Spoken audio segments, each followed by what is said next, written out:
Assalamualaikum warahmatullahi wabarakatuh. Selamat siang. Waalaikumsalam warahmatullahi wabarakatuh. Terima kasih untuk kehadiran Bapak Ibu, rekan-rekan sejawat saya, rekan-rekan seperjuangan saya yang telah hadir pada acara aksi nyata Ngobrol 14 yang saya lakukan hari ini, yaitu menyampaikan pemahaman saya mengenai penerapan budaya positif di sekolah.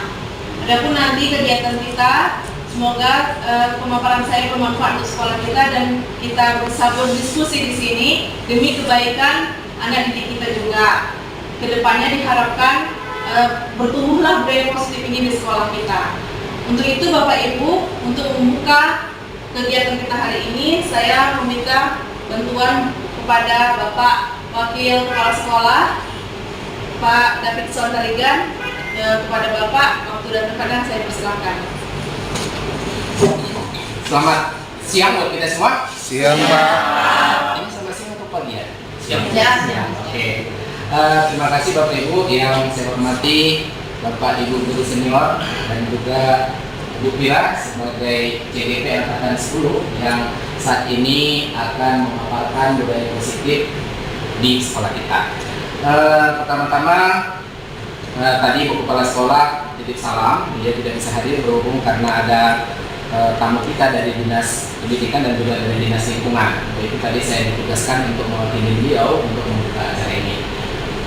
Pertama-tama saya ucapkan terima kasih kepada Bu Fira dan Bapak Ibu guru yang lain yang sudah bergabung di CGP. Sekolah kita bersyukur sampai saat ini ada beberapa guru penggerak yang betul-betul saya perhatikan sudah melaksanakan tugasnya dengan sungguh-sungguh dan juga memberi dampak bagi sekolah kita. Sekolah kita ada CGP Angkatan 5, 2 orang ya, CGP 2 orang ya, gitu ya, 5. 4 orang. Angkatan 5 ya? Angkatan 5, 1 orang. Baru ada Bu Indah Angkatan 6, kemudian ada Angkatan 7, kemarin sebanyak 4 orang. Kemudian ada Angkatan 9, 1 orang. Hari ini kita di Angkatan 10 ada juga guru kita ada sebanyak 4 orang. Dan juga kita sangat senang hari ini ada juga bersama kita pengajar praktik Angkatan 9, Bu Murni ya. Dengan harapan sesuai juga dengan yang disampaikan dititipkan pesan dari Ibu Kepala Sekolah tadi ya, dengan harapan dengan bertambahnya guru-guru penggerak di sekolah kita ini, maka sekolah kita akan semakin maju lagi, semakin baik lagi, terutama dalam hal peningkatan disiplin dan peningkatan perhatian atau bagaimana cara kita menuntun murid-murid kita di sekolah ini.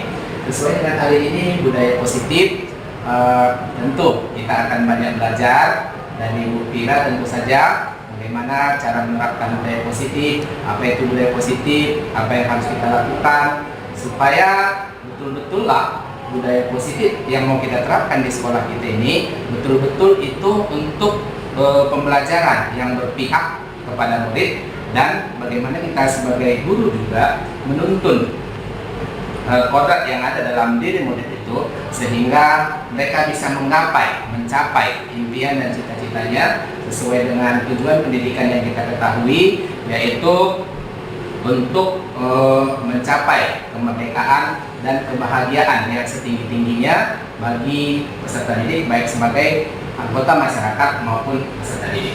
Bapak Ibu yang saya hormati, kami berharap kegiatan ini dapat kita laksanakan dengan baik, dapat kita ikuti dengan sungguh-sungguh supaya kita mempunyai makna, mempunyai pengetahuan yang lebih lagi. Mungkin Bapak Ibu juga sudah punya pengetahuan, tetapi ya dengan harapan disegarkan kembali, diingatkan kembali, dan juga setelah acara ini ya diharapkan juga kita semua bisa menularkan kepada teman-teman kita di sekolah ini.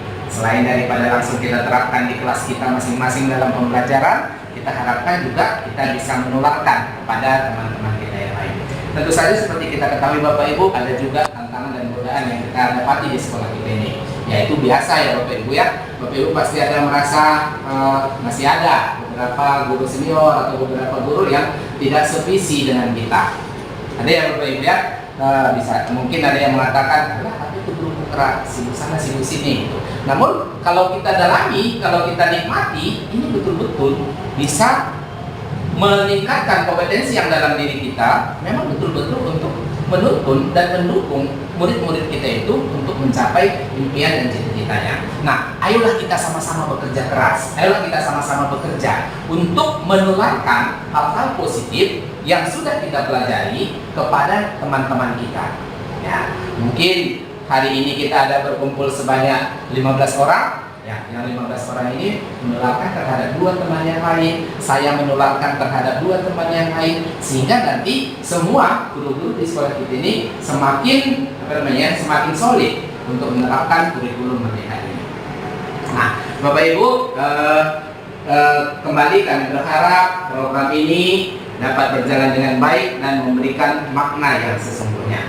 Dan kiranya Bu Fira juga yang hari ini memaparkan budaya positifnya juga semakin berkembang dan semakin meningkatkan kompetensi yang ada di dalam dirinya.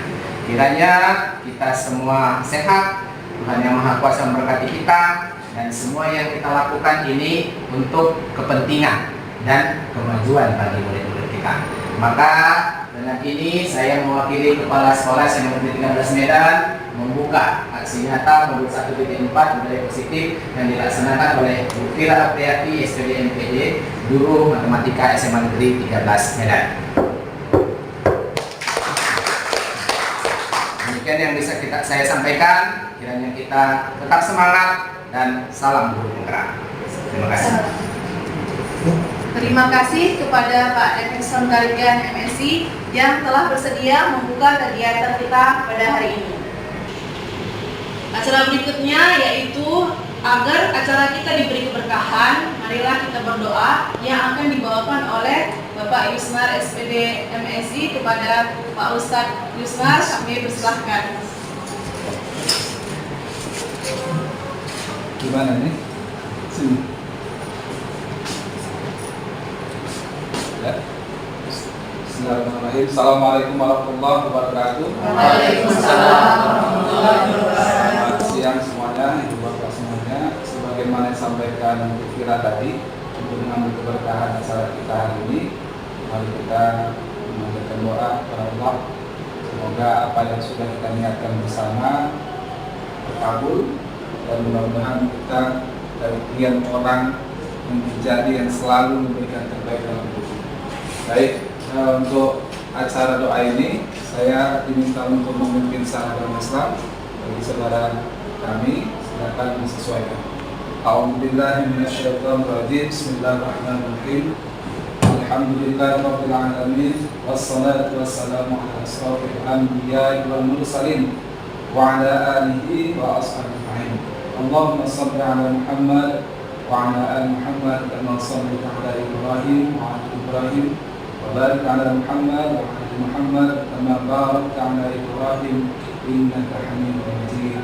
Ya Allah, ya Tuhan kami, alhamdulillah atas kau izinkan hari ini kami berkumpul ya Allah, jadikanlah pertemuan kami hari ini ya Allah menjadikan pertemuan yang terbaik untuk kegiatan aksi nyata budaya positif yang disampaikan oleh rekan kami Allah Fira Apriati SPD MPD, dan insyaallah apa yang telah kami lakukan hari ini mudah-mudahan menjadi amal terbaik pada kehidupan kami ya Allah. Ya Allah, ya Tuhan kami yang maha memberi kesehatan, berilah kesehatan pada kami, dan jadikanlah kesehatan yang Engkau berikan pada kami kesehatan yang kami laksanakan sebagaimana wujud hamba yang selalu bersyukur pada ya Allah. Rabbana zalamna anfusana wa in lam taghfir lana wa tarhamna lanakunanna minal khasirin. Rabbana atina fid dunya hasanah wa fil akhirati hasanah wa qina adzabannar. Walhamdulillahi rabbil alamin. Assalamualaikum warahmatullahi wabarakatuh. Waalaikumsalam warahmatullahi wabarakatuh. Terima kasih kepada Pak Ustadz Yusnar SPD MSI yang telah membawakan doa untuk keberkahan acara kita pada hari ini. Baiklah Bapak Ibu, saya masuki acara kita, yaitu saya akan menyampaikan atau mendiseminasikan mengenai penerapan budaya positif di sekolah untuk aksi nyata modul 14 saya. Saya mulai dengan pertanyaan pemantik. Apakah setuju? Apakah tidak setuju? Tidak harus dijawab sekarang, tapi ini pertanyaan pemantik untuk menggerakkan hati kita. Apakah hukuman memang dapat mendisiplinkan anak, apakah pemberian hukuman dengan hal positif seperti membaca atau menulis sebanyak 100 kata atau membersihkan halaman setelah pulang dari halaman sekolah, apakah dapat meningkatkan disiplin anak? Apakah memberikan penghargaan terhadap prestasi anak misalnya memang dapat meningkatkan motivasi anak? Nah, ini menjadi pertanyaan pemantik yang perlu kita pikirkan kembali. Setelah nanti pemaparan ini selesai, Bapak Ibu mungkin bisa menjawab. Mungkin sekarang jawabannya ada, atau saya tanya dulu mungkin kira-kira jawabannya, kalau sekarang kira-kira jawabannya apa? Ibu Fitri, kira-kira yang nomor 1 jawabannya apa? Saya rasa bisa juga hukuman dapat disiplinkan anak. Kalau Ibu Rifda, jawabannya kira-kira apa yang nomor 2? Setuju atau tidak setuju? Saya setuju. Setuju juga. Memberi penghargaan kalau ada anak yang pintar. Setuju atau enggak, Bu Efri? Saya setuju. Setuju ya. Untuk sementara ini jawabannya yang demikian. Nanti setelah kita menyelesaikan pemaparan ini akan kita kaji kembali. Kita mulai dengan budaya positif. Apa itu budaya positif? Yaitu perwujudan dari nilai-nilai atau keyakinan universal yang diterapkan di sekolah. Budaya positif ini dapat mendorong murid untuk mampu berpikir, bertindak, dan mencipta sebagai proses memerdekakan dirinya sehingga murid mampu mandiri dan bertanggung jawab. Ada beberapa konsep inti dalam budaya positif, yaitu mengenai disiplin positif dan nilai-nilai kebajikan universal, teori motivasi, hukuman, dan penghargaan, kebutuhan dasar manusia dan dunia berkualitas, 5 posisi kontrol guru, keyakinan kelas, dan segitiga restitusi. Jadi inilah nanti yang akan dibahas selama 1 jam ke depan. Saya sampaikan dulu miskonsepsi tentang teori kontrol. Selama ini kita berpikir bahwa guru mampu mengontrol murid, guru mampu mengarahkan murid. Ternyata sebenarnya itu adalah ilusi. Kita aja yang beranggapan demikian. Selama ini kita berpikir penguatan positif itu akan efektif dan bermanfaat. Ternyata itu pun hanya ilusi. Selama ini kita berpikir orang dewasa itu berhak mengontrol anak-anak. Misalnya ibunya mengontrol anaknya, wajar ya. Ternyata perkiraan kita itu, pemikiran kita itu hanya ilusi. Selama ini kita berpikir bahwa kritik dan membuat rasa bersalah mampu menguatkan karakter. Ternyata ini pun hanya ilusi. Karena yang mampu mengontrol diri seseorang hanya dirinya sendiri. Jika dirinya itu tidak memberi izin kepada orang lain untuk mengontrolnya, dia tidak akan bisa dikontrol. Contoh, Pak Adianto, coba di kepala ada sesuatu nggak yang bisa Bapak pegang? HP-nya Rifda misalnya, HP-nya Rifda. Di HP, Bapak kepala Bapak tutup ini ya. Kepal kuat. Terserah Bapak mau ikut perintah saya atau enggak. Boleh iya, boleh enggak. Kepal dulu kuat ya. Pak, saya mau ambil HP Bapak. Buka aja Bapak, saya mau ambil HP Bapak. Buka Bapak. Saya ambil ya Pak ya. Saya ambil ya Pak. Maaf, enggak lah. Saya sudah merayu. Buka lah Pak. Buka Pak, sini Pak. Sini Pak. Saya sudah memaksa, tapi Pak Adianto tetap tidak mau. Ada juga mungkin yang mau, karena dia percaya. Buka Pak, saya pinjam dulu gitu kan. Pak, buka Pak, pinjam bentar lah Pak. Dia mau, karena dia mengizinkan. Saya sudah merayu, sudah memaksa, tapi Pak Adianto tetap tidak mau. Padahal sudah rayuan, sudah paksaan, tetap tidak mau. Atau mungkin ada yang mau, kalau misalnya pinjam dulu lah Pak, penting kali lah. Pak Adianto percaya sama saya, ya dikasihnya juga. Karena dia yang memberi izin kepada saya untuk minjam HP tadi, dia yang beri izin kepada saya untuk membuka genggaman tangannya. Jadi tetap tidak ada yang bisa mengontrol selain dirinya sendiri. Kalaupun ternyata orang tua berhasil mengontrol anak, karena anaknya memang membuka hatinya untuk dia mau dikontrol. Ada izin dari diri tersebut. Mengubah paradigma teori stimulus respon ke pendekatan teori kontrol. Selama ini kita pikir kebutuhan kita semua sama, ternyata di realitas kebutuhan kita itu berbeda-beda. Lalu semua orang melihat hal yang sama, padahal sebenarnya setiap orang memiliki gambaran yang berbeda. Kita mencoba mengubah agar orang berpandangan sama dengan kita, padahal itu mustahil. Seharusnya kita berusaha memahami pandangan orang lain yang berbeda dengan kita. Perilaku buruk dilihat sebagai suatu kesalahan, padahal sebenarnya mungkin saja semua perilaku itu ada tujuannya, termasuk perilaku yang salah. Orang lain bisa mengontrol saya, padahal yang sesungguhnya hanya kita sendiri yang bisa mengontrol diri kita sendiri. Saya bisa mengontrol orang lain, tidak bisa, kita tidak bisa mengontrol orang lain. Pemaksaan ada pada saat bujukan gagal. Harusnya kolaborasi dan konsensuslah yang menciptakan pilihan-pilihan baru. Jadi kalau sudah berkolaborasi, barulah bisa terjadi kerjasama. Model berpikir yang dulu berpikir menang kalah, aku menang kamu kalah. Padahal yang benar itu adalah berpikir menang-menang. Kenapa harus ada yang kalah? Gimana kalau kita sama-sama menang? Kan lebih enak. Jadi ini yang mau dirubah paradigmanya. Lalu selanjutnya kita membahas mengenai pengertian disiplin positif, yaitu mempelajari bagaimana cara mengontrol diri dan menguasai diri untuk memilih tindakan yang mengacu pada nilai-nilai yang kita hargai. Murid yang memiliki disiplin diri mampu bertanggung jawab terhadap apa yang dilakukannya karena mendasarkan tindakan mereka pada nilai-nilai kebajikan universal. Disiplin positif menurut Ki Hajar Dewantara maupun Diani Gosen, keduanya mengartikan sebagai bentuk kontrol diri, yaitu belajar untuk kontrol diri agar dapat mencapai suatu tujuan mulia yang disebut nilai-nilai kebajikan.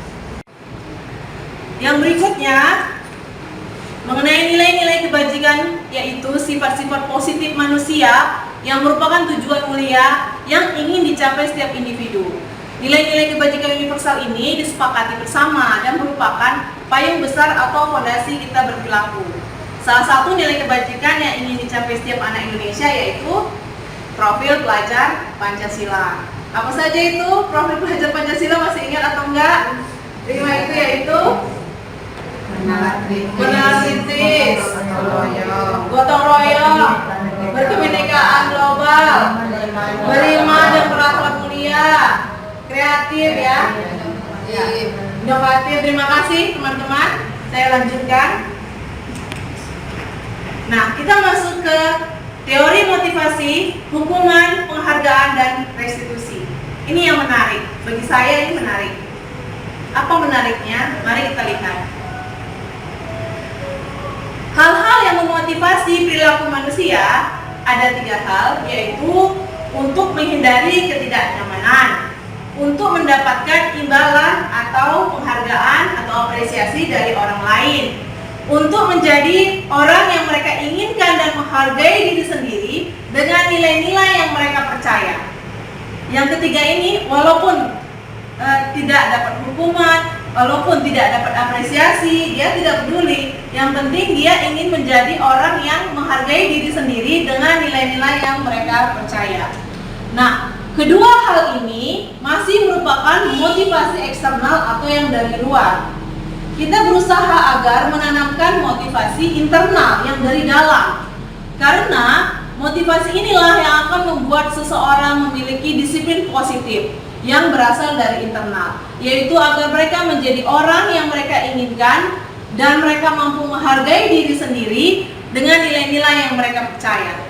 Artinya mereka ingin menjadi diri sendiri, yang mereka kepinginnya menjadi orang seperti apa, gak peduli mengenai hukuman, bukan karena takut dihukum, bukan karena ingin diapresiasi, tetapi karena dia ingin berkarya. Contoh seperti itu. Kemudian di sini ada perbedaan antara hukuman, konsekuensi, dan restitusi. Apa sih bedanya hukuman dengan konsekuensi, bahkan dengan restitusi? Ada pula istilah baru sekarang, restitusi. Hukuman sifatnya tiba-tiba, nggak terencana, tidak ada kesepakatan. Sebelumnya tidak ada kesepakatan, dan biasanya berupa hukuman fisik maupun psikis. Dan murid atau anak ada tersakiti, baik itu oleh perbuatan atau bentuk hukumannya, atau kata-kata kita marah, kita membentak. Kalau hukuman perbuatannya kan misalnya disuruh lari, tadi kan dia jadi lelah gitu. Ada tersakiti baik oleh perbuatan atau kata-kata. Sedangkan konsekuensi itu sudah disepakati melalui kesepakatan bersama oleh murid dan guru. Murid sudah tahu konsekuensinya jika dia melanggar. Tapi murid tetap dibuat tidak nyaman untuk jangka waktu yang pendek. Tetap ada konsekuensinya untuk waktu yang pendek. Lalu ternyata ada tahapan yang lebih levelnya tinggi lagi, yaitu restitusi. Restitusi ini menciptakan kondisi bagi murid agar dia memperbaiki kesalahan mereka, sehingga mereka bisa kembali ke kelompok mereka dengan karakter yang lebih kuat karena sudah memperbaiki kesalahannya.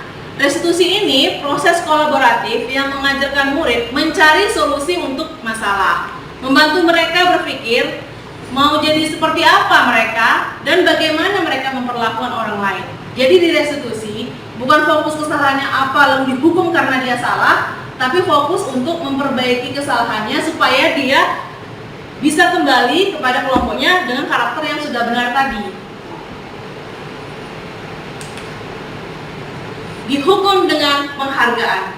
Ini yang hal baru yang saya dapatkan, karena selama ini saya pikir apresiasi atau penghargaan itu penting untuk anak-anak. Ternyata Alvin Hon mengemukakan baik penghargaan maupun hukuman itu adalah cara mengontrol perilaku seorang yang menghancurkan potensi untuk pembelajaran yang sesungguhnya. Secara ideal, sebenarnya tindakan belajar itu sendiri adalah penghargaan yang sebenarnya. Lalu, penghargaan bisa menghukum mereka yang tidak mendapatkan penghargaan. Misalnya dalam sistem ranking, anak yang ranking rendah kan jadi merasa terhukum, padahal kita mau mengapresiasi yang baik, tapi yang tidak terapresiasi ternyata jadi terhukum. Lalu jika suatu penghargaan diterapkan namun Anda tidak mendapatkannya, Anda akan merasa dihukum. Itu tadi ya, yang tidak dapat ranking. Jadi memberi penghargaan dan hukuman adalah hal yang sama, karena keduanya mencoba mengendalikan perilaku seseorang. Pada dasarnya orang itu tidak suka dikendalikan. Dalam jangka waktu yang lama, penghargaan itu terasa sebagai hukuman. Jika kita menggunakan penghargaan lagi dan lagi, maka orang tersebut akan bergantung kepada penghargaan tersebut sehingga kehilangan motivasi dari dalam diri atau motivasi intrinsik. Ini yang berbahaya. Khawatirnya ternyata apresiasi yang diberikan itu menghilangkan motivasi intrinsiknya. Ini yang berbahaya. Jadi di sini tadi disebutkan sebenarnya tindakan belajar itu sendiri adalah penghargaan yang sesungguhnya. Jadi kalaulah tadi tidak ada hukuman dan penghargaan dan anak itu menyenangi belajar, senang dengan proses belajarnya, misalnya di matematika, ternyata dengan mengerjakan KPD, senang dia ketemu rumusnya, bahagia dia, oh ternyata gini. Kebahagiaan yang dapatnya itu kan bukan apresiasi yang kita berikan dari guru ke siswa, tapi dia bahagia telah berhasil menyelesaikan permasalahan matematika, dia bahagia dalam belajarnya. Nah, sebenarnya itu adalah penghargaan yang sesungguhnya. Dan dia jadi senang matematika, dia jadi mau belajar lagi, ketagihan matematika, itu adalah motivasi intrinsik. Tapi karena kalau saya mengatakan siapa yang nilai 100, maka nanti akan 10 besar, berlomba-lomba mereka, berarti mereka belajar karena saya menjanjikan itu. Ketika saya nggak menjanjikan itu, ngapain orang nanti nggak ada gunanya kok gitu. Ketika kita terlalu sering memberi penghargaan, pada momennya tidak ada penghargaan yang kita berikan, dia pun jadi kehilangan motivasi intrinsik. Itulah yang disebut dihukum oleh penghargaan. Selanjutnya mengenai kebutuhan dasar manusia. Ternyata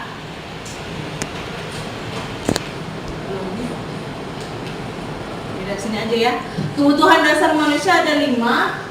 Jadi bilang lingkarannya, yaitu kebutuhan bertahan hidup, kebutuhan untuk kasih sayang dan rasa ingin diterima, kebutuhan menunjukkan penguasaan atau power, oleh ini tadi love, kebutuhan atas kebebasan, freedom, dan kebutuhan atas kesenangan, fun.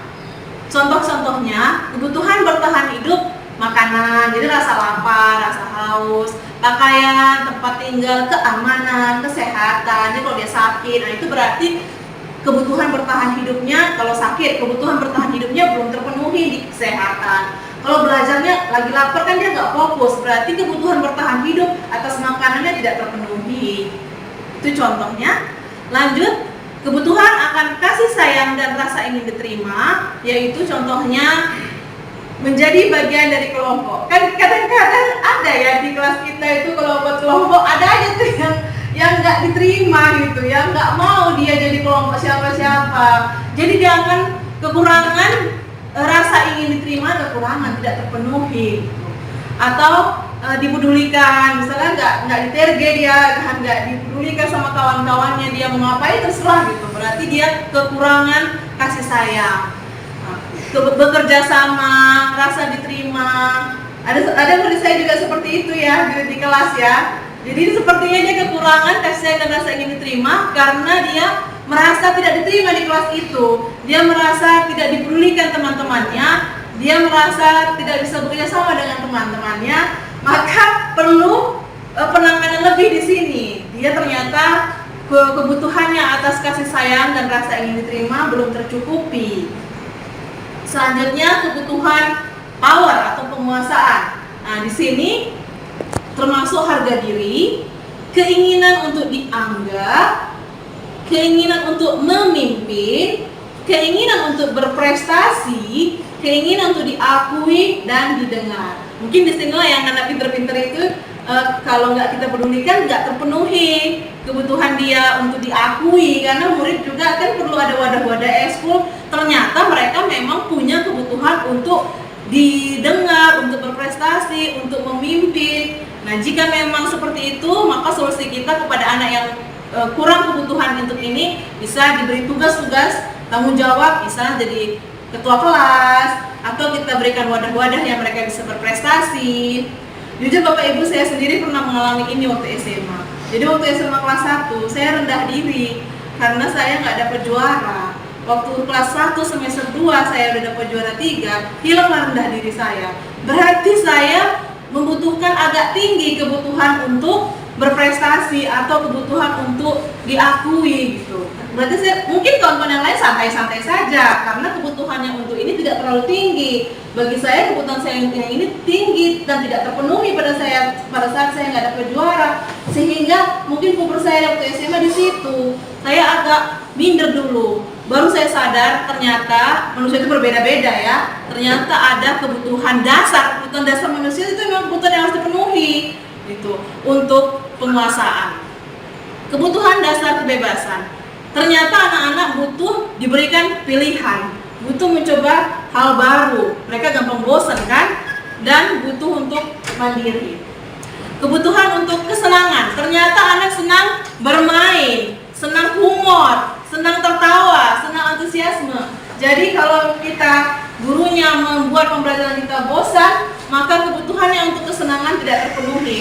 Disinilah anak-anak yang mungkin pecicilan gitu ya, karena dia sudah bosan karena tidak terpenuhi kebutuhan kesenangannya. Seandainya pembelajaran dia dengan Haru Adi udah senang karena Haru Adi humor, ada permainannya mungkin ya kan. Nah, maka terpenuhilah sebenarnya di sini gitu. Selanjutnya ada bedah kasus. Mungkin supaya nggak ngantuk, teman-teman yang baca ya. Pak Agung, tolong dibaca Pak Agung. Bedah kasus, Bu Ambar, guru wali kelas 2A di SD Pelita Hati sedang bingung menghadapi ulah salah satu murid di kelasnya, Doni. Beberapa anak di kelas 2A telah datang padanya dan mengeluhkan Doni yang seringkali meminta bekal makanan siang mereka dengan paksa. Jika Anda menghadapi situasi seperti Ibu Ambar, apa yang Anda lakukan? Menurut Anda kira-kira apa alasan Doni melakukan hal itu? Menurut rekan-rekan, kenapa Doni melakukan hal itu? Bisa beda-beda nih jawabannya. Silahkan Bu Uswa, kenapa Doni melakukan hal ini? Meminta bekal makan siang teman-temannya dengan paksa. Mungkin saja dia ingin gitu merasa atau mencicipi makanan teman-teman. Mungkin dia ingin mencicipi makanan temannya karena makanan dia kan ada tuh. Iya. Tapi dia bosan gitu. Karena mungkin dia bosan dengan makanan dia. Silakan Bu Sarifah. Saya pikir kemungkinan Doni ingin cari perhatian lebih. Kemungkinan Doni capek sama kawan-kawannya. Bu Ika. Kemudian si Doni kekurangan kebutuhan senang-senang. Kemungkinan Doni iseng aja, pengen senang-senang mencagili temannya. Ibu Evri. Kemungkinan si Doni nggak ada bontotnya, Bu. Kemungkinan Doni nggak punya bontotnya, padahal dia udah lapar. Bu, apa Ribda ada lagi mungkin? Ya, kemungkinan si Doni merasa bahwasannya dia itu istilahnya kayak hebat gitu lah, jadi semua harus memberikan sama dia. Kemungkinan Doni pengen nunjukin powernya ke sini gitu kan. Mungkin ada rasa seperti itu dari Doni. Mari kita lihat. Jadi memang harus dilihat dulu alasannya. Kebutuhan dasar apa yang belum terpenuhi? Bisa jadi Doni lapar. Nah, kalau ternyata setelah kita gali alasannya karena dia lapar, berarti solusinya kita menghubungi orang tuanya untuk dia diberikan bekal makanan atau diberi uang jajan. Nah, kalau tadi yang dia tadi mau iseng aja, Mika tadi ya, mau mencagili kawan aja supaya mau senang-senang aja, berarti kita perlu menciptakan suasana kelas yang menyenangkan. Kalau seandainya tadi kurang kasih sayang, tadi siapa ya? Bu Sarifah ya, kurang kasih sayang. Dia cuma caper, ingin diperhatikan. Berarti kita pun harus memberikan perhatian lebih yang membuat dia percaya pada kita. Kalau dia ternyata bosan dengan bontotnya, maka berarti karena itu tua aja mungkin bontotnya kan. Jadi kita perlu memberitahu kepada orang tua agar bontotnya itu coba tanya sama anaknya mau bekal apa gitu kan. Jadi ada pilihan ke anak. Lalu bisa jadi dia memang ingin terlihat hebat.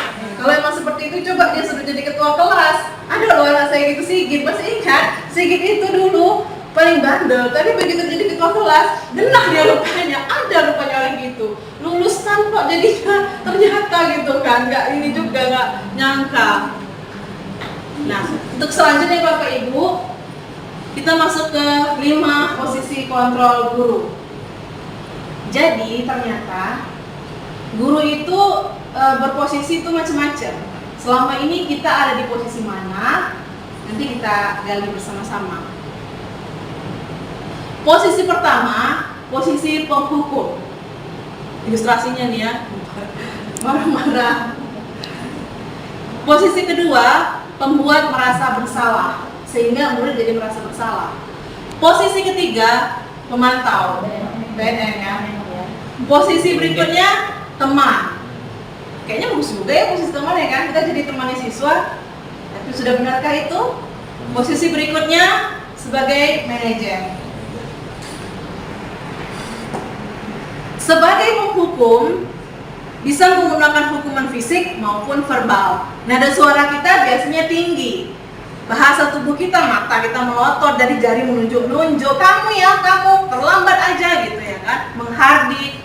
Posisi pembuat rasa bersalah ada juga yang seperti ini. Dia menggunakan keheningan, pelan-pelan, lemah lembut.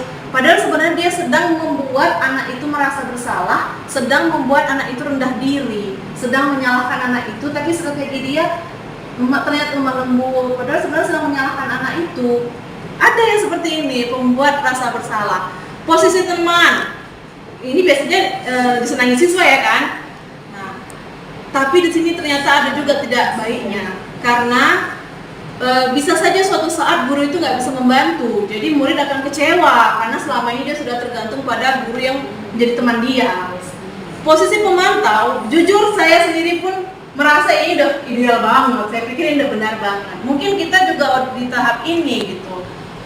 Dia berdasarkan pada peraturan dan konsekuensi. Seseorang pemantau lengkap datanya, catatannya. Kalau murid terlambat dicatat lengkap. Jadi kalau ada rapat ini berapa kali nggak datang, terlambat sekian kali, lengkap gitu kan, sebagai bukti atas perilaku seseorang.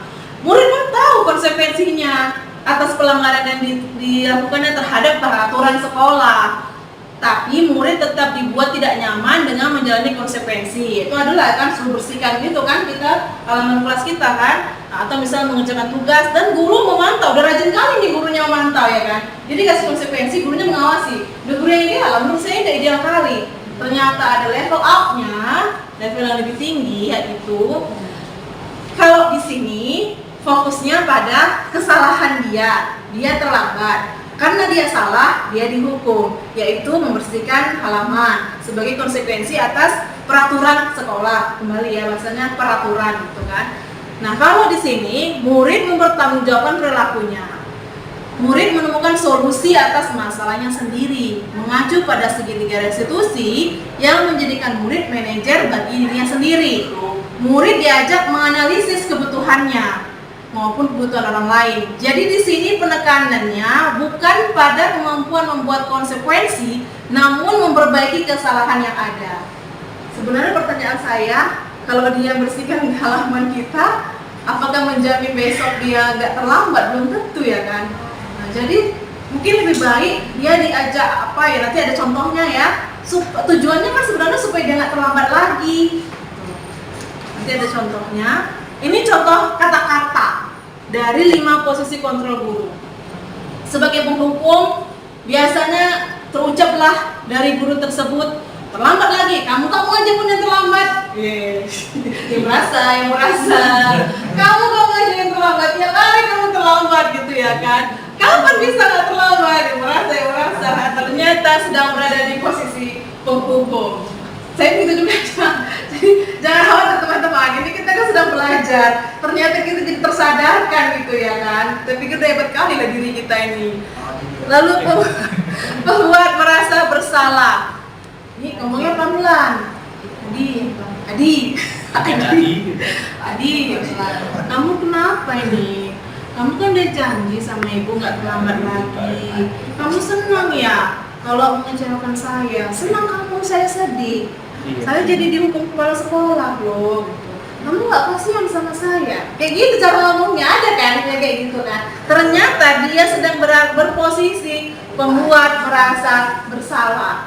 Ini silent ya kan? Seolah-olah memahami siswa, seolah-olah lemah lembut. Padahal dia sedang menyudutkan siswa sebenarnya di sini, membuat siswa merasa bersalah. Ini sebenarnya ini loh yang diserang. Apa yang namanya? Mental, karena dia diserang kan. Kalau ini kan mungkin ini bisa dendam karena kan dia dihardik ya. Kalau ini dia kayak dibawa kalau sadar juga loh gitu. Karena dia pelan-pelan tapi dibuatlah, kamu mengecewakan saya gitu kan. Kalau ada anak yang baper ya baper juga gitu yang ini. Teman, Adi, kayak mana kamu nih? Kemarin kamu kan udah janji sambil tertawa ringan gitu kan. Udahlah nggak apa-apa dulu sini gitu kan. Jangan terlambat lagi ya gitu. Tapi muridnya kan jadi agak sepele ya, karena mungkin terlalu berposisi sebagai teman. Kadang-kadang kita sambil dirangkul gini, mungkin pikiran kita mau merangkul dia, ternyata ada kurang bagusnya juga. Dia jadi bergantung, nanti butuh bantu sayanya. Ada rasa murid nanti butuh bantu sayanya. Lalu sebagai pemantau, ini udah ideal kali nih sebenarnya. Adi, kamu dia nggak boleh tinggi nadanya, nggak boleh terlalu lemah lembut, dia nadanya datar, kayak gitu dibilang di modul. Jadi ngomongnya datar. Adi, kamu sudah melanggar peraturan sekolah. Kamu tahu konsekuensinya? Jawabnya ya. Iya benar. Jadi nanti kamu harus tinggal di kelas ya untuk menyelesaikan tugas yang tertinggal tadi. Nanti saya akan datang mengawasi kamu. Itu ternyata masih posisi pemantau. Padahal udah bagus juga lah gurunya ini nanti dinasihatinya, nanti dia datang ngawasi lagi, udah disediakan ya waktu kan. Ternyata yang paling level up, yang paling baik adalah sebagai manajer. Apakah kamu tahu kesalahan kamu? Apakah tindakanmu itu sudah benar? Diajak anaknya itu berpikir, menganalisis dirinya sendiri. Jadi kira-kira bagaimana cara kamu memperbaiki kesalahanmu? Nah, itu kata-kata kunci posisi manajer, yaitu muridnya dibalikkan lagi ke muridnya supaya muridnya menemukan solusi untuk kesalahan dia agar dia memperbaiki kesalahannya. Baik, kita mulai. Saya tanya ke Bapak Ibu ya. Silahkan dibaca dulu. Kalaulah kita katakan kamu ini nggak pernah mengerjakan tugas, sekarang berdiri kamu di depan kelas, sebagai apakah kita? Penghukum. Sebagai penghukum. Selanjutnya, saya kecewa sekali dengan kamu. Kamu nggak kasihan dengan saya. Kamu ingin saya sedih ya nak ya? Membuat merasa bersalah. Gara-gara dia gurunya sedih gitu loh. Jadi ditimpakan rasa bersalah itu ke murid. gurunya itu sedih gara-gara anak itu gitu. Ternyata gitu dia, tanpa kita sadari. Satria, ini udah saya harus karena saya sama dia kayak gini, ternyata nggak boleh. Kok terlambat kamu, jangan gitu lah bro, gitu ya kan. Ya udahlah, urusan breakdown lah itu saya buat. Udah gitu ya kan. Hati ini juga bahaya ternyata. Jadi dia akan bergantung mana Pupira, dia diselamat ke Pupira gitu mungkin ya kan. Karena dia menganggap saya temannya gitu. Karena saya berposisi sebagai teman. Selanjutnya, apakah kamu tahu peraturan sekolah kita, nak? Apa konsekuensi dari kesalahan kamu? Nah, kalau begitu, sekarang lakukanlah konsekuensi kamu dan saya akan mengawasi kamu melakukannya.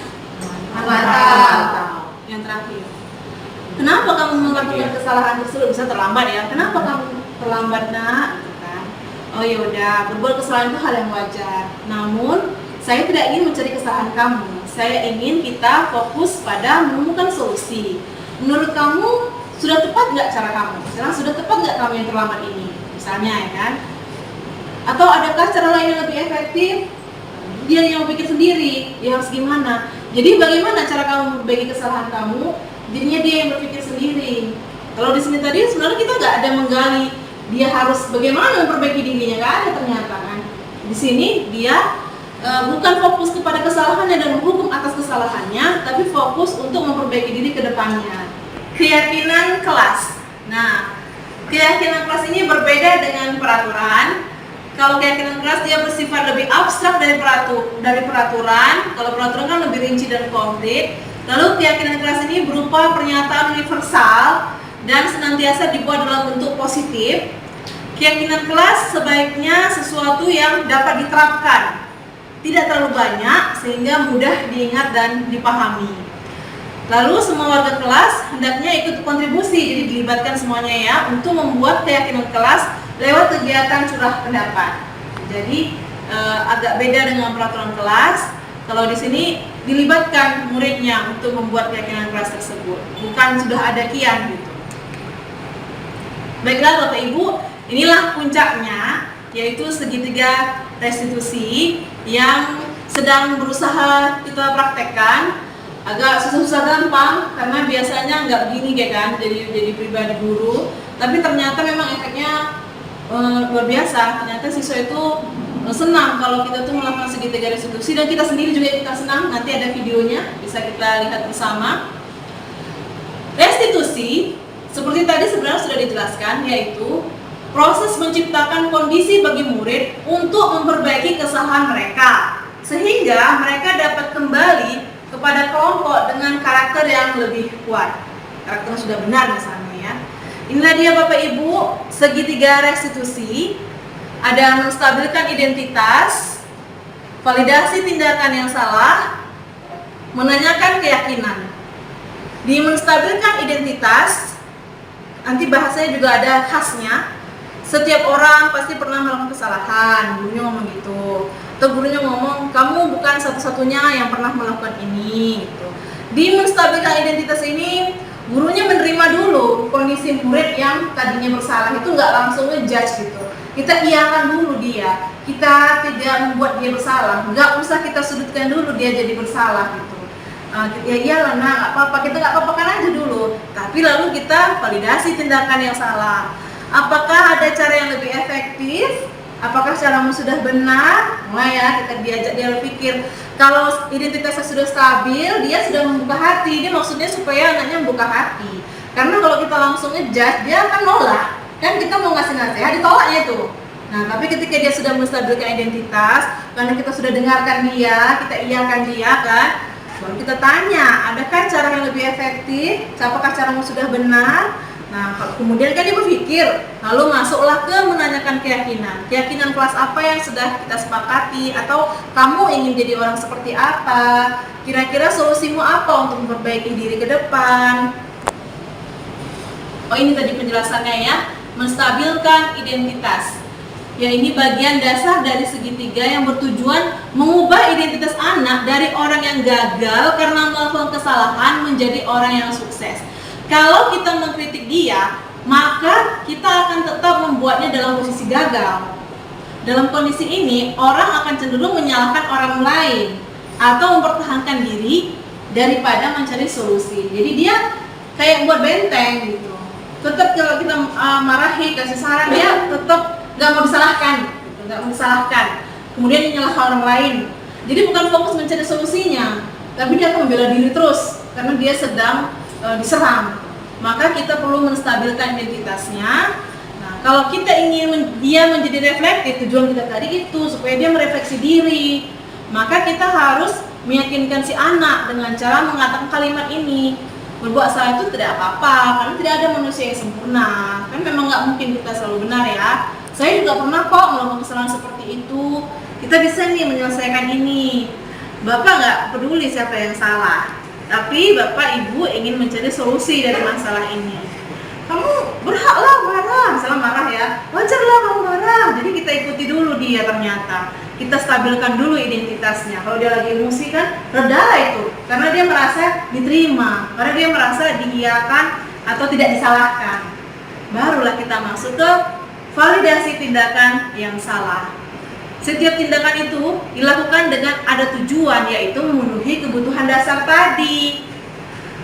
Kalaulah kita paham kebutuhan dasar apa yang mendasari tindakan, maka kita akan bisa menemukan cara yang efektif untuk memenuhi kebutuhan tersebut. Jadi ini yang perlu digali, sebenarnya kebutuhan dasar apa yang sedang tidak terpenuhi oleh dia. Bila kita melakukan alasannya melakukan sesuatu, maka dia akan merasa dipahami. Ini penting banget. Kalau kita paham alasannya, dia akan merasa dipahami. Jadi anak yang tadinya tidak terjangkau menjadi lebih terbuka.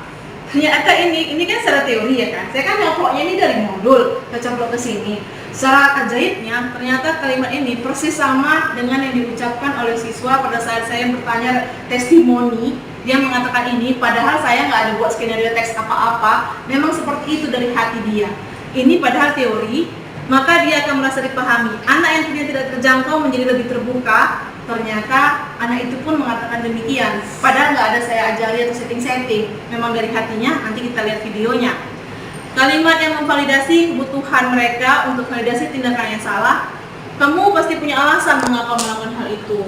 Kamu boleh kok mempertahankan sikap itu, tapi kamu harus menambahkan sikap yang baru ya. Tujuannya untuk menunjukkan bahwa guru itu memahami alasan dibalik tindakan murid.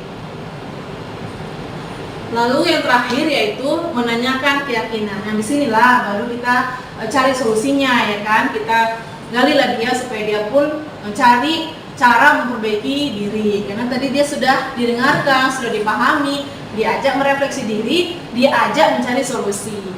Ketika identitas sukses telah tercapai, langkah 1, dan tingkah laku yang telah divalidasi, langkah 2, maka anak akan siap. Nah, maka barulah dia terbuka. Dihubungkan dengan nilai-nilai yang dia percaya, pindah menjadi orang yang dia inginkan. Tadinya orang gagal, pindah menjadi orang yang sudah memperbaiki diri.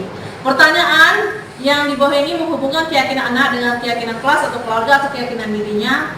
Apa nilai-nilai umum yang telah disepakati? Kamu mau jadi orang yang seperti apa? Kedepannya kamu akan apa? Apa yang dapat kamu lakukan untuk memperbaiki kesalahan kamu? Apa rencana kamu ke depan untuk memperbaiki diri? Ini kata-kata kunci kita sedang berada di menanyakan keyakinan. Ini videonya ya Bapak Ibu ya. Saya hari pagi Pak terlambat ya. Benar kalau tadi. Dengan tadi kalau datang. Baru 5 ya sampai sini. Begitu ya. Keyakinan sekolah kita dan apa? Maksudnya Sekolah jam 7 pasti itu sekolah berapa ya? berarti kamu sudah tahu ya. Kenapa orang terlambat? Sebelumnya kesiangan juga kan ibu. Bangunnya di sana. Sama pasti kira juga agak macet. Di jalan macet. Nah, kok bisa bangun di sana? Malam ibu ya. Ini juga sih kesiangan. Oh, tidur malam. Kenapa kamu tidur malam? Main HP juga aku. Main game. Jadi karena kamu main game, sudah kelamaan. Bangunnya kesiangan, masih ngantuk, nggak bisa bangun cepat. Di jalan macet pula. Jadi wajar kalau kamu jadi terlambat ya kan? Jadi berat ya mau masuk lagi. Ya, itu nggak sih Bu? Itu biasanya apa? Jadi sebenarnya kamu bisa tidak terlambat. Jadi menurut kamu perbuatan kamu yang main game sampai malam, sehingga kamu bangun terlambat, itu benar atau bagaimana? Betul, sebenarnya satu orang tua juga yang sehat itu cuma enggak. Tapi harus dulu Bu. Jadi kalau ini Nah, menurut keyakinan Pak sebaiknya kamu bagaimana tidurnya, bagaimana datangnya? Itu kalau jam 11 itu paling lama jam 11. Saya lebih cepat tidurnya ya. Solusi dari dia sendiri ya. Dia sendiri solusinya kan. Sebenarnya berangkat jam 6.30 dari rumah sudah sampai sini.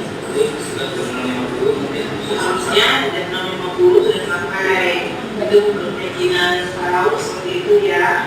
Jadi bagaimana cara Farao untuk memperbaiki kesalahan Farao? Dengan tidur tepat waktu sama untuk anaknya lebih. Jadi rencana Farao ke depan, Farao akan Terus di sini tidurnya tadi cepat supaya dalam berangkat dari rumah sudah supaya sampai sini juga. Menurut kamu baik nggak kalau sebelum tidur tuh main HP? Masalahnya ya, cuman karena pengen juga Bu, jadi main-main sampai malam juga Bu, nggak sadar Bu. jadi mungkin itu menurut saya tidak. Kayaknya sebenarnya kamu kesimpulan ya, jangan sampai semalaman. Jadi depannya sampai kurang meetingnya, jangan sampai malaman, tidurnya lebih cepat, ada lebih cepat, supaya jangan kemudian ya. Jadi sudah tahu soalnya dan sudah mau beli ya Pak Rau. Nah, menurut Pak Rau, bagaimana perasaan Pak Rau? Ini ya testimoninya ya. Seperti ini. Saya juga bisa saya juga terbuka untuk bercerita langsung Ibu. Saya tidak akan ditutupi, saya sangat senang. Dan kamu akan berusaha untuk disiplin berbaik diri ya. Terima kasih Pak. Nah, tadi ternyata kan dia menemukan solusi sendiri ya. Kita ajak berpikir untuk menganalisis dirinya sendiri. Dia kenapa bisa terlambat, dia sendiri yang refleksi diri, lalu dia sendiri yang cari solusinya. Dan sebenarnya anak itu kan udah malu sendiri karena dia kesalahkan. Mungkin jangan-jangan nggak dihukum pun dia nggak akan mau untuk salah lagi gitu. Sehingga kalau kita fokus ke perbaikan diri aja gitu. Dia tadi, dan kemudian testimoni tadi itu memang nggak bisa disetting. Dia bilang, saya senang Ibu mau memahami saya sehingga saya pun lebih terbuka kepada Ibu gitu. Berarti ternyata itu yang dirasakan anak-anak jika segitiga restitusi itu dilakukan. Perubahan apa yang terjadi pada saya dalam menciptakan budaya positif di kelas maupun di sekolah setelah mempelajari modul ini? Nah, setelah saya mempelajari modul ini, maka saya pun berusaha memenuhi kebutuhan dasar manusia karena ternyata solusinya berbeda, tergantung kebutuhan dasar apa yang sedang berusaha dipenuhi anak. Nggak bisa main pukul rata juga. Lalu saya berusaha memposisikan diri sebagai manajer. Sebelum ini saya pernah berposisi sebagai penghukum, iya, pembuat rasa bersalah, iya, pernah jadi teman juga, iya, jadi pemantau. Saya pikir dah yang paling baik ya, dan yang paling baik sebagai pemantau. Nah, setelah membaca modul, saya sadar ternyata sebaiknya saya dan siswa itu fokusnya menyelesaikan masalah dan rencana ke depan daripada fokus di kesalahan yang terjadi.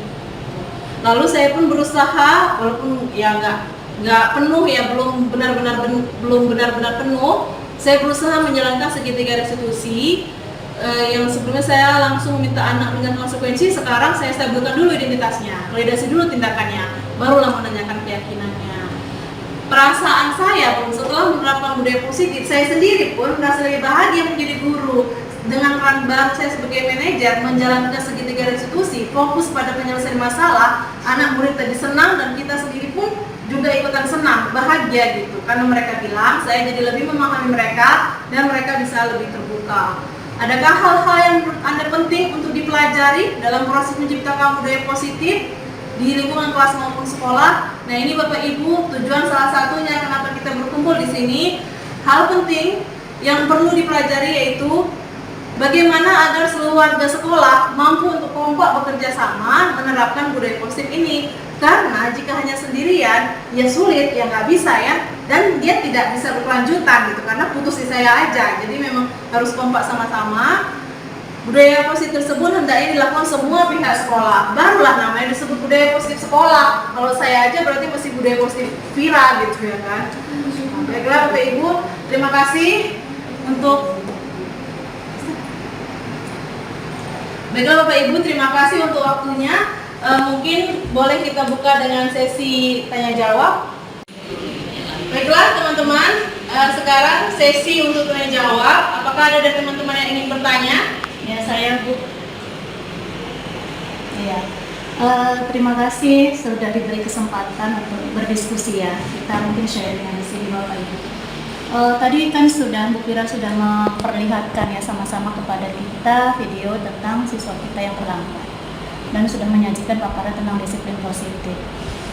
Begini, mungkin ya, kalau kasus terlambat ini sepertinya sudah sering kali terjadi di sekolah kita. Dan upaya-upaya yang sudah kita lakukan salah satunya sudah pernah sih kita coba untuk restitusi ini. Namun hasilnya belum begitu memuaskan. Ya. Jadi bagaimana langkah kita untuk selanjutnya kira-kira setelah kita restitusi tapi ternyata masih ada juga yang terlambat. Mungkin ini sajalah pertanyaan saya Bu Fira, terima kasih. Nah Bapak Ibu Murni bertanya, Bu Murni sudah menerapkan segitiga restitusi kepada beberapa kasus anak. Ternyata contoh yang terlambat sudah dilakukan segitiga restitusi, belum berhasil juga. Selanjutnya bagaimana? Mari kita bahas bersama. Nanti mungkin saya bisa memberikan pendapat pribadi saya. Mungkin dari Bapak Ibu ada yang lebih expert. Nah, bagaimana nih seandainya sudah diberi segitiga restitusi, tapi belum juga bisa berubah anaknya? Adakah Bapak Ibu yang ingin berpendapat? Kalau menurut saya mungkin ya, penanganan dengan sistem restitusi ini kalau melihat dari karakteristik peserta didik mungkin bisa dilakukan sekali. Mungkin untuk satu orang peserta didik yang lain harus dilakukan berulang atau 2 kali, hingga pada akhirnya mereka akan menemukan sampai kesadaran diri mereka sendiri. Kalau menurut saya ya. Tapi yang lain kan ada yang menambahkan.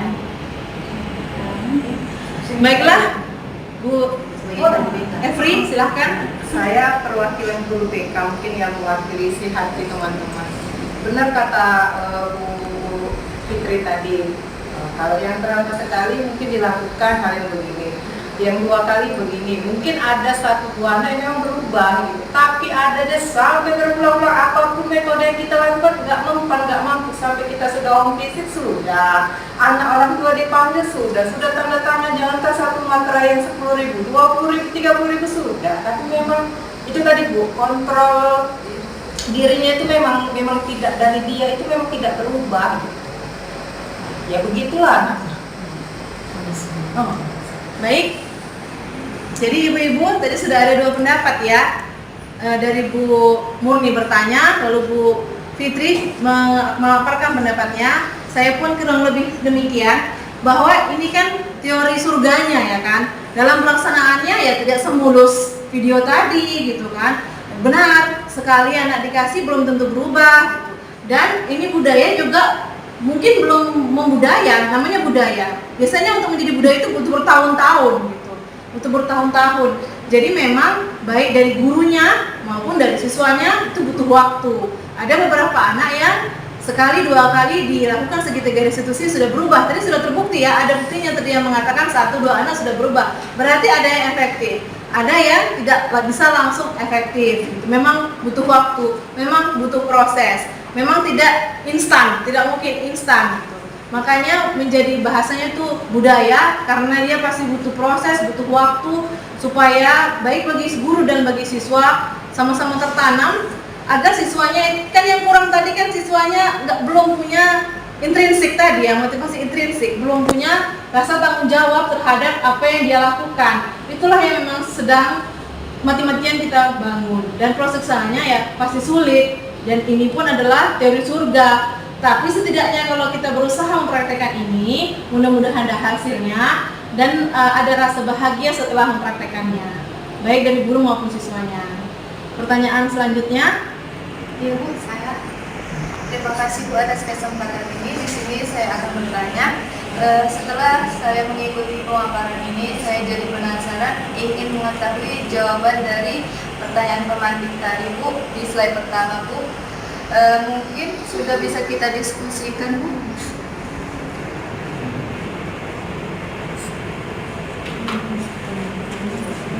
Baik, Bapak Ibu, Bu Uswatun, teringat lagi, tadi kan kita ada menjawab ya. Nah, setelah selesai pemaparan, apakah jawaban kita masih seperti yang tadi?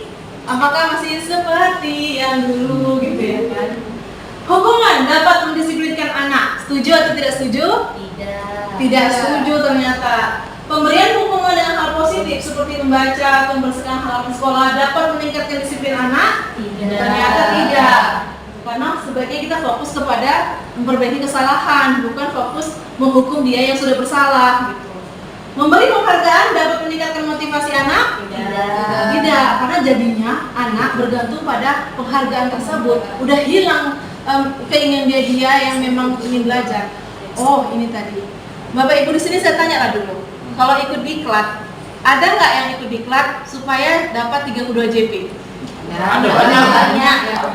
Jadi berarti kalau diklatnya tidak menyediakan sertifikat 32 JP, Bapak Ibu nggak mau ikut kan? Apakah ada yang mau ikut diklat karena memang kepingin belajar? Karena dia memang ingin tahu, walaupun nggak dapat 32 JP. Nah, sudah benar perbedaannya kan? Kalau karena ingin dapat sertifikat 32 JP, begitu sertifikat itu tidak ada, jadi nggak mau kan? Tapi kalau ikut diklat itu karena emang kepingin tahu pelajarannya, misalnya ikut Google Workspace for Education, dia kepingin tahu kayak mana itu belajar ID gitu kan, atau Canva, ya memang kepingin tahu Canva itu gimana. Kalau saya nggak ikut diklat ini saya nggak tahu, jadi ikutlah saya. Mau dikasih, saya malah nggak saya daftarkan untuk dapat sertifikat Canva-nya, karena memang kepingin tahu Canva-nya. Mau dikasih sertifikat, monggo, nggak dikasih terserah kayak gitu, karena emang kepingin tahu Canva itu gimana ngerjainnya gitu. Mau dapat nggak dapat sertifikatnya nggak penting, yang penting tahu ilmunya. Nah, jadi bedanya kalau bergantung pada penghargaan, begitu penghargaan itu tidak ada, dia pun kehilangan motivasi. Jadi tadi ternyata memberi penghargaan dapat malah bisa menghilangkan motivasi intrinsik anak. Terima kasih pertanyaan buat Bu Suwarto. Bapak Ibu, sekarang kita berada di penghujung acara. Mungkin Bapak Ibu ada yang berkenan untuk memberikan kesan dan pesan dari kegiatan kita hari ini. Sebelumnya saya juga mohon maaf atas kesalahan saya. Untuk kesan dan pesan dipersilahkan. Siapa yang ingin memberi? Saya Bu.